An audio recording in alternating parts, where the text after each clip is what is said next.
For a company that has spent the last few years completely ignoring the United States market when it comes to mobile devices, it seems that Sony finally decided to make a comeback, and this time in a good way. This is Jaime Rivera and Jules Wang with Pocketnow, and let's talk about Sony at CES 2018.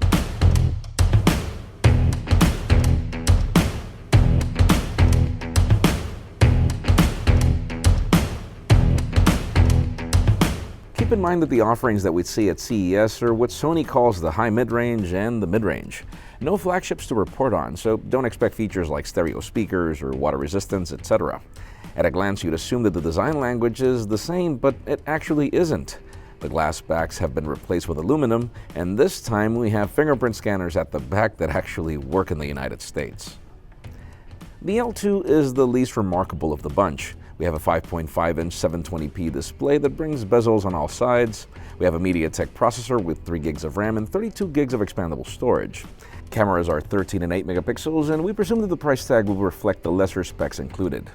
Its user interface is Sony all over, though running on top of Android 7.1.1 Nougat.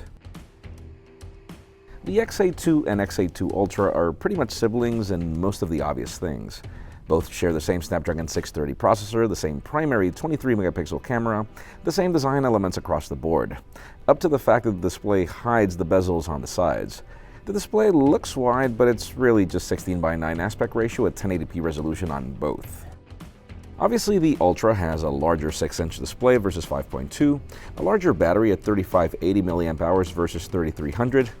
The Ultra has more RAM at 4 gigs, and its maximum storage varies in 32 and 64 gigs of expandable options, where the small variant only has 32 gigs of expandable storage.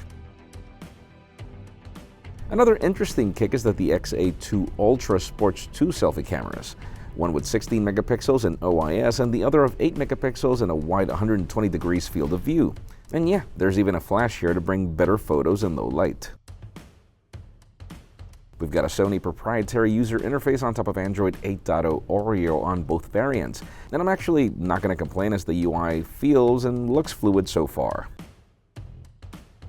There are various color options for all 3 devices. These all feel premium in the hand thanks to their aluminum feel, and about my only complaint are the sharp corners for ergonomics. We also got to see other products from Sony like the Xperia Ear concept, which are open headphones for you to mind your surroundings while you commute. We also got to see the Xperia Hello Robot, which is supposed to assist people in Japan, and we even got to see the Xperia Touch Projector, now as a more finalized product.